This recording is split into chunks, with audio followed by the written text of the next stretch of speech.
Welcome to True to Me Media's SMUG movie review. In our movie reviews, we break down the plot and tell you what's wrong with the movie. We'll also discuss positives if there's any to mention. I wouldn't hold my breath, but you can if you want. Just make sure the video keeps playing after you like and subscribe. Art the Clown comes back to life in the coroner's office where we left him in part 1. Art feels the coroner trying to get his pants off, and Art brutally murders him. This is probably the reason Art goes on his path of rage. Just to get this out of the way real quick, how can you not love Art the Clown? The character is interesting in his obsession with violence, brutality, and death. I think we can all agree we've never seen a character like Art the Clown. He's a cool-ass dude. David Howard Thornton does a fantastic job as Art the Clown. Dude doesn't say a single word, but can convey every emotion a human is capable of feeling through his facial expressions and body language. A significant portion of the Terrifier movie's success goes to David Howard Thornton. Art the Clown then hits the laundromat. Art sees a little girl wearing a similar outfit and makeup as his. Art sees this kid ripping off his style and he's immediately skeptical. Then she wins him over by shitting on the floor. I don't know if this is shit or blood, but we're opening a can of worms if that's blood. The implications of it being blood and that making Art cool with her gets kinda dicey. It's worth mentioning there's some dude doing his laundry who can see Art but not see the little girl. This brings up questions of what is the little girl? Is she the manifestation of a murder victim's soul? Is she a hallucination? Is she the director's daughter? This portrayal indicates she's only in Art's head, but that is not the case as the movie continues. Our hero for tonight is Sienna, who makes her introduction into the movie. She is a talented artist putting together a Halloween costume that was originally sketched by her dad. Sienna has dinner with her mom and little brother Jonathan. Jonathan wants to dress as Art the Clown for Halloween. Here we get some obligatory serial killer glorification, which is a theme of the movie. It also highlights how society views violence as something that can't happen to us personally, and when it happens to other people is glorified and celebrated and arouses the primal senses in humanity's depravity. Damien Leone, as the screenwriter, does bring up how a person glorifying murder would react if the violence happened to them. Leone doesn't answer it, but at least he asked it, I guess. If I made this movie, I would have answered it. Sienna warns her mom about Jonathan turning into a future serial killer all-star. Then she lies to her mom about her plans on Halloween.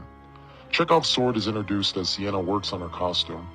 She low-key gives her approval to Jonathan to emulate Art the Clown to entertain his brain-dead little school friends. This could possibly be the message of the movie. You experience the negative consequences of what you celebrate. Sienna has a dream honoring violence and framing Art the Clown as the star of a kid's TV show where Art gives out some gifts and then kills everyone. The dream takes the previous idea a step further, as old-ass kids are all smiles while Art kills them. The idea of the serial killer as a celebrity is expanded here, as Art is treated as the center of attention and the target of infatuation. Sienna wakes from the dream with her wings set ablaze. The fire destroys everything but the sword. Okay, we get that the sword is important. Shit. Why don't you hit us over the head with a fucking sword while you're at it? Jonathan goes to school and sees Art the Clown inappropriately touching a dead possum. Art throws the possum at Jonathan, and of course a nosy-ass teacher sees this part. The teacher missed Art's near foray into necrophiliac bestiality. And in front of a child. Damien Leone, what the hell are you doing? So, Jonathan can see the little girl when the biker at the laundromat couldn't. So she's just some ghost who is conveniently visible. Movie should have straightened that out. Sienna goes to school and her friends, Brooke and Allie, tell her about the talk show host, Monica Brown, getting attacked by Victoria Hayes, who was Art's last victim from part 1. Sienna fucks off to have a panic attack, but she's okay, so don't worry. Brooke talks about the brutality of the attack like she's about to flick the beam. Everyone in this movie pops the boner of their life when someone is attacked and murdered. I would have delved into a character's past pain and trauma and shown how they use violence that another person experiences as an escape to further encapsulate the dilemma in reveling in other people's pain to make oneself feel better. But it's cool what you're doing, movie. You do you. Jonathan gets sent home where his mom sends him to his room to play Xbox. That'll teach the future Jeffrey Dahmer. Just get him his application to the chocolate factory now. Art follows Sienna and Allie to a Halloween store. He chases off Allie and bugs Sienna until she buys something. Then he kills the clerk. The gore in all the kills were visually appealing, especially Art's kill of the store clerk. There's a close-up of the clerk's head while Art knifes him in the neck and plays with his ass. Sienna and Allie run off to a store where Sienna brings up her dream. Allie gently asks if Sienna is on new meds, and Sienna responds like a crazy person, assuring Allie she is sane by screaming at her friend in a public place. It's heavily implied that Sienna is mentally ill because of her father's death. It's interesting that our hero and her dad are both batshit crazy. I would have made them crazier though, would have helped the plot. Jonathan shows Sienna their dad's sketchbook that might as well be an Art the Clown's scrapbook. There are drawings and newspaper clippings related to Art's Halloween adventures. I swear this fucking dude only works one day a year. The sketchbook's significance is that Sienna's dad seemed to know Art was coming, and Sienna's dad knew she was the only one capable of killing him. Problem is, the movie never shows us what's special about her. Seriously, the only thing special about her is her dad was a lunatic and menaced to society and his own family. By that logic, I should be able to kill Art too. All I need is the flea market sword. But nah, it was good foreshadowing on the sword. Keep on going. There's a newspaper article in the sketchbook related to a young girl killed at the carnival. Can you guess who this is? The article doesn't mention that Art is suspected as the killer, just that she was murdered. I think we're supposed to guess. But if he did kill her, why is she his best friend now? I don't think that's how it works. Sienna says the things in the dad's sketchbook is not who the dad was. Jonathan begs Sienna not to party tonight, but she says no.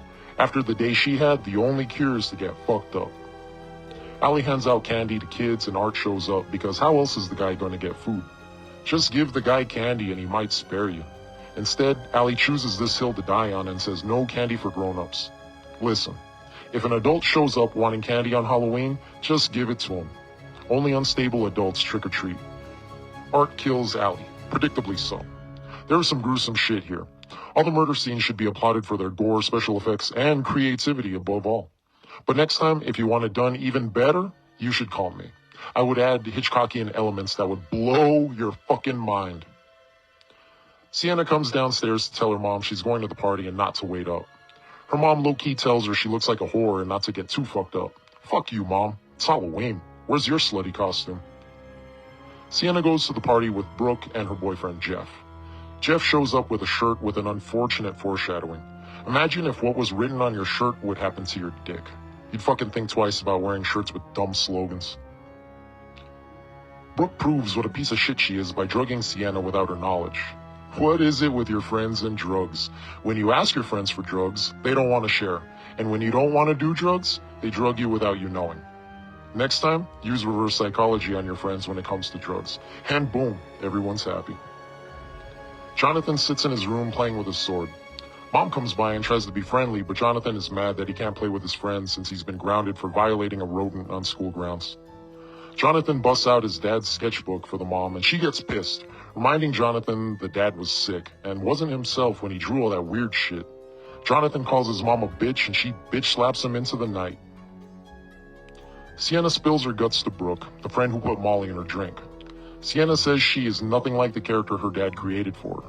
She runs herself down by saying she isn't courageous or brave. Well, that shit better change. And why is she saying this? She should be showing and not telling. Sienna turns into that friend you regret doing drugs with when she takes a call from her mom and tells her mom that she loves her. Ugh, why don't you two just get a room? The mom cleans her vandalized car and Art the Clown blows her mind with a sawed-off shotgun with a pistol grip. Sienna does her one dance move so much she has a nervous breakdown. Nah, she sees that little clown girl and she has her second panic attack. It's good to make Sienna have these hurdles to overcome, but come on, man. She's embarrassing herself at the party with all the cool people. Jonathan goes home and watches his mom try Art's cooking. She doesn't like it, so Art shoves potatoes in her flappy head hole. Didn't the shotgun blast decapitate her? What the fuck? We saw the mom's head fly off her body and hit the wall, and now her head is attached to her body? Consistency, movie. Consistency. You know who can remember things that happened in the movie they're making? Me. The clown girl scares Jonathan and he runs up the stairs. What the fuck? Wasn't the little girl just raving with Sienna? Must have been a whack-ass party. Everyone's going home. Art chases Jonathan and gives him some mystery medicine from a comically oversized syringe. Art goes to Sienna's drawer. I thought he was going to rummage through her underwear drawer, but he takes Sienna's sword instead. Does he even know what significance it has, or is he just picking up pointy things and putting them in his sack? Hard to think Art knows the sword is important, since we have been shown the sword is important, but not shown why. Art was at the table read when Damien Leone remembered to tell everyone, so it's okay. Sienna gets a call from the clown girl who mimics Jonathan's voice and tells her to go get him at the carnival. Screw you, you little freak. Ride the fucking bus or get an Uber driven by a sexual deviant with a black rim horn glasses fetish. Of course, Sienna says yes and we're on our way to the carnival. Jeff and Brooke park and Sienna goes to look for Jonathan. Instead of helping Sienna look for her brother, Brooke stays with Jeff to make out, do coke, and receive one very uncomfortable shocker. Sienna gets a text from Jonathan telling her where he is. A specific ride called the Terrifier. A bit on the nose, don't you think, movie? As a filmmaker, I can tell you subtlety is the key to getting your point across. But there's subtlety in this movie like there's vagina in an engineering class. Jeff goes to take a piss and gets repeatedly stabbed in his knob by Art. Art even pulls off his one-eyed wonder weasel. In a movie this gory, that spot was just a matter of time. Predictable. Art rubs Jeff's wiener on the driver's side window before attacking Brooke. Art is a showman, a damn Picasso with blood, guts, and penises. Art chases Brooke around the amusement park while Sienna wanders around looking for Jonathan. Art corners Brooke in a dirty bathroom and uses acid and a table leg to do her in. Then he pulls her heart out and takes a bite. Sienna and Jonathan stop for a break. How can they not outrun Art? That dude is literally wearing clown shoes. They're not fucking Jordans. The fuck? During Sienna and Jonathan's break, Jonathan says Sienna is the only one who can stop Art, and their dad must have known this because he drew it in his book. Well, that is certainly more helpful than telling them. Thanks, Dad. Art gets the drop on them and beats them up. Art whips Sienna, but she gets pissed and catches the whip and beats the shit out of Art. Sienna stabs him in the head with some rebar, and it looks like Art's dead. But you know he's not. This is a fucking horror movie. Sienna being able to power up to protect Jonathan was a cool moment. Seeing the strength come out of her character while Art looked powerless was a huge moment in the movie, but it doesn't have the weight that it could have. Probably because the movie goes on for another 25 minutes. Colossal missed opportunity here if I do say so myself. I would have had this be the dad in Sienna's hallucination. It just makes so much sense. You still could have had him turn into an evil version of himself and show Sienna the mom's death. But we could have had one fucking minute between Sienna and her dad where he apologizes for the abuse and says he believes in her, loves her, and that Sienna, as herself, was the inspiration for the female hero he created, not the other way around. Feel free to reach out to me for writing gigs. I like to stay busy. Art is fucking with Jonathan, and Sienna attacks, but to no avail. Art stabs her with a magical sword and shoves her back into her dream world. Sienna ends up in her dream kid show from earlier, locked in a dunk tank full of water. Sienna drowns and dies. Then the sword lights up and heals her stab wound and brings her back to life, even though it looked like drowning was the way that she died. Fucking whatever. We're over 2 hours here. Sienna gets out of the tank and finds Art eating Jonathan's leg. Why the fuck is he doing this? Why not just kill him? What's so special about Jonathan and Sienna that he doesn't kill them when he's got the chance? Art goes balls to the wall with everyone else, but chews on Jonathan's ankle and spits on Sienna when he has the chance to kill them. Why, Art? Why? Do you have a facial expression that can explain that? Sienna makes her second comeback of the movie by stabbing Art with a hero sword. She slashes and stabs at Art until she gets him down on his knees. David Howard Thornton is spectacular with his facial expressions. This perhaps is my favorite one. There is a moment here when Art and Sienna pause and they share a look. Art's expression is hateful and defeated. It's a fantastic moment that conveys the power shift in the movie. But then Art smiles and presents his neck for his head to be cut off because he already signed a 3-picture deal. Sienna hacks Art's head off, which looks impressive. Sienna then gathers up Jonathan in the post-climax hug as the little clown girl picks up Art's head and she hits the bricks. Last impression of Terrifier 2 is this is a movie about excess, degeneracy, and self-gratification. Excess is achieved through the brutality of the deaths. The gore in the movie enjoyably goes into overkill territory. Degeneracy is highlighted through how the audience applaud Art and put him on a pedestal and celebrate him as a character through his acts of depravity. Self-gratification hinges on how Art's whole existence is inflicting pain and murdering people who happen across his path. There is no planning nor rhyme or reason for the murders. He relishes his violent acts. They make him happy, and he does it with no restraint or fear of consequences. Terrifier 2 achieves its objectives with the subtlety of a sledgehammer to the teeth. Terrifier 2 looks to disgust and shock the audience while making them feel included and even culpable in the murders due to their shocking nature. You feel like you've experienced something after watching this. I could have done it better, but whatever. The ending could be seen as sequel bait, and it is. But a byproduct of Art's rebirth is why it resonates with the audience so deeply. We root for Art the Clown because we, the audience, are Art the Clown. We revel in the violence and condone it with our money, attention, and adoration. We share in Art's rebirth because we get to live vicariously through a brutal murder once again, and will celebrate a return when a third installment of the movie comes out.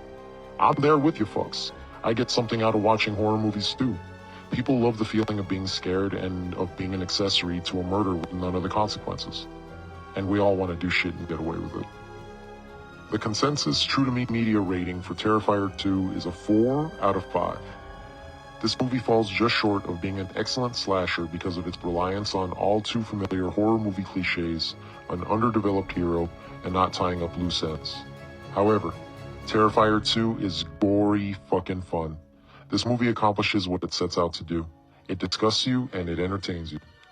Feel free to leave your opinion in the comments below.